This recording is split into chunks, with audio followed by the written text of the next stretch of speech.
السلام عليكم ورحمة الله وبركاته. الحمد لله كفى وسلام على عباده الذين اصطفى أما بعد. أعوذ بالله من الشيطان الرجيم. بسم الله الرحمن الرحيم. وأما ما ينفع الناس فيمكث في الأرض. صدق الله العظيم. محترم ناظرین و سامعین، آپ تمام احباب کا ضیا ٹی وی چینل میں استقبال ہے. تو ناظرین و سامعین، آج کا ہمارا جو لیسن ہے، جو درس ہے، جو سبق ہے، وہ ہے کیا ہم مسلمان ہیں؟ کیا ہم مسلمان ہیں؟ اللہ تعالیٰ کا ارشاد ہے وَأَمَّا مَا يَنْفَعُ النَّاسَ فَيَمْكُثُ فِي الْأَرْضِ، جس کا ترجمہ ہے اور جو انسانوں کی نفع رسانی کا کام کرتا ہے، اللہ تبارک و تعالی اس کو زمین میں جمع دیتے ہیں. دین اسلام دین فطرت ہے. اس نے انسان کو بہترین اخلاق اپنانے کی تعلیم دی. اس نے انسانوں کو بہترین اخلاق اپنانے کی تعلیم دی. چنانچہ نبی اکرم صلی اللہ علیہ وسلم نے ارشاد فرمایا بُعِثْتُ لِأُتَمِّمَ مَكَارِمَ الْأَخْلَاقِ، کہ میں مکارم اخلاق کی تعلیم دینے کے لیے مبعوث ہوا ہوں. اور اللہ رب العزت نے آپ کو اخلاق عظیمہ سے نوازا تھا. ارشاد فرمایا وَإِنَّكَ لَعَلَى خُلُقٍ عَظِيمٍ، اے میرے پیارے حبیب صلی اللہ علیہ وسلم، آپ اخلاق کے اعلیٰ مرتبے پر فائز ہیں. چنانچہ اللہ کے نبی صلی اللہ علیہ وسلم نے اپنے صحابہ کرام رضی اللہ تعالی علیہم اجمعین کو خوش اخلاقی کی تعلیم دی. خوش اخلاقی کی تعلیم دی. جس طرح ایک درخت اپنے پھل سے پہچانا جاتا ہے، انسان اپنے اخلاق سے اسی طریقے سے پہچانا جاتا ہے. انسان اپنے اخلاق سے اسی طریقے سے پہچانا جاتا ہے، کیونکہ انسان اسی طریقے سے اپنے اخلاق سے وہ پہچانا جاتا ہے کہ میں انسان ہوں، مسلمان ہوں. میں انسان ہوں، مسلمان ہوں. کہ میں انسان ہوں، مسلمان ہوں. وہ ہمیشہ خوش اخلاقی سے ایک دوسرے کے ساتھ پیش آتا ہے. خوش اخلاق انسان وہ کہلاتا ہے. اس لیے حدیث پاک میں اللہ کے نبی صلی اللہ علیہ وسلم نے ارشاد فرمایا کہ ایمان لانے کے بعد سب سے بہترین چیز خوش اخلاقی ہے. سب سے بہترین چیز کیا ہے؟ خوش اخلاقی ہے. اس سے بڑی نعمت کسی اور کو نہیں ملتی کہ ایمان لانے کے بعد انسان خوش اخلاق انسان بن جائے. ایمان لانے کے بعد ایک انسان خوش اخلاق انسان بن جائے. اس سے بڑی کوئی نعمت نہیں. آج زبان سے تو ہم کہتے ہیں، اپنے آپ کو ہم تو کہتے ہیں کہ ہم مسلمان ہیں، لیکن حقیقت میں کتنے ہم مسلمان ہیں ہم اس کا اندازہ خود لگا سکتے ہیں. آج ہم اپنے آپ کو کہتے ہیں کہ ہم مسلمان ہیں.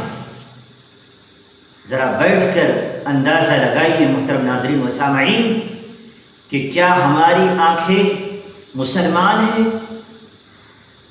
اگر ہم مسلمان ہیں تو یہ غیر محرم کی طرف نہیں اٹھے گی. کیا ہماری زبان مسلمان ہے؟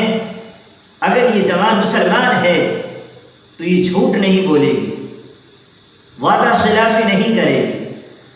اگر ہمارا دل مسلمان ہے تو یہ دل گناہ نہیں کرے گا. تو یہ دل گناہوں کے منصوبے نہیں بنائیں گے، گناہوں کے منصوبے نہیں باندھے گا. اگر ہمارے ہاتھ پاؤں مسلمان ہیں تو پھر یہ کسی گناہ کی طرف چل کر نہیں جائے گا، وہ کسی گناہ کی طرف مائل نہیں ہوگا. کسی کی عزت کی طرف ہاتھ نہیں اٹھیں گے۔ اگر ہم سمجھتے ہیں کہ ہمارے اعضاء میں سے کوئی عضو بھی جو ہے صحیح طرح مسلمان نہیں ہے، تو پھر ہمیں سوچنا چاہیے کہ مسلمانی کس چیز کا نام ہے، مسلمان کس چیز کا نام ہے۔ ہم اپنے آپ کو مسلمان کہتے ہیں، وہ کیا چیز ہے، وہ کیا چیز ہے؟ تو ناظرین و سامعین، اس کی بنیادی وجہ یہ ہے کہ آج ہم نام کے مسلمان ہیں، آج ہم نام کے مسلمان ہیں، تو یقیناً ہم ہیں ہی نام کے مسلمان، مگر مسلمانیت ہمارے اندر سے نکلتی جا رہی ہے، مسلمانیت ہمارے اندر سے نکلتی جا رہی ہے۔ ہمارے اکابر کے دوستوں کیا تھے وہ، اللہ اکبر، ہمارے اکابرات جو ہے آخری پہر کے اندر اٹھتے تھے اور اپنے اللہ کو مناتے تھے، اپنے رب کو مناتے تھے، اور لا الہ الا اللہ کی ضربیں لگاتے تھے، ان کے سینوں میں دل کانپتے تھے۔ آج ہمارے لیے رات کے آخری پہر کی بیداری مشکل ہو جاتی ہے، کیوں؟ آج ہمارے نوجوان نسلیں، آج ہمارے نوجوان بھائی جیسے ہی 12 بجے رات کے کہ ان کے پاس ایک نیا چیز آ جاتا ہے دوست، اب وہ رات بھی گزارے گا، دن بھی گزار لے گا،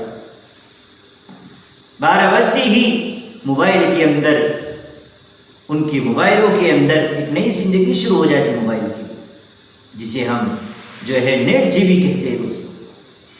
کسی کے موبائل میں 2 GB آ جاتا ہے، کسی کے موبائل کے اندر 1.5 GB آ جاتا ہے۔ اب وہ نوجوان نسلیں اس موبائل کے اندر مصروف ہو جاتا ہے، اور اس کے لیے صبح کو اٹھ کر نمازیں 2 رکعت پڑھنا، 4 رکعت پڑھنا مشکل ہو جاتی ہے، اس لیے کہ اس نے رات کے آخری حصے کو موبائل کے اندر لگایا۔ تو ہم کیسے کہہ سکتے ہیں کہ آج ہم مسلمان ہیں دوستوں؟ تو ہمیں چاہیے کہ اپنے اخلاق کو بھی بنائیں، اپنے اخلاق کو صحیح کریں، کہ جس سے ایک دوسرے کو لگے کہ صحیح معنوں میں یہ مسلمان ہے، یہ ایمان والا ہے، یہ مسلمان جا رہا ہے۔ اس طریقے سے اپنے اخلاق کو بنائیں دوستوں، اور اپنے نوجوانوں کو، جتنے بھی نوجوانے ہیں یا بچے ہیں، ان تمام کو کہے کہ ان موبائلوں سے خاص طور سے راتوں کے اندر دور رہے، اور رات کے آخر حصے میں اٹھے اور اپنے خالق کائنات کو، مالک ارض و سما کو راضی کرے، منائے۔ تو ناظرین، اللہ رب العزت سے دعا ہے کہ اللہ تبارک و تعالی ہم تمام کو بھی جو ہے صحیح معنوں میں مسلمان بنتے ہوئے اپنی زندگی کو گزارنے کی توفیق عطا فرمائے، اور نبی اکرم صلی اللہ علیہ وسلم کی اخلاق جیسے اخلاق اپنے اندر پیدا کرنے کی، اخلاق کو لانے کی، ان اخلاقوں کی نمونوں کے اپنے اندر لانے کی، اور حضور پاک صلی اللہ علیہ وسلم کی سنت طریقوں کے اوپر اپنی زندگی گزارنے کی توفیق عطا فرمائے۔ والسلام علیکم ورحمۃ اللہ۔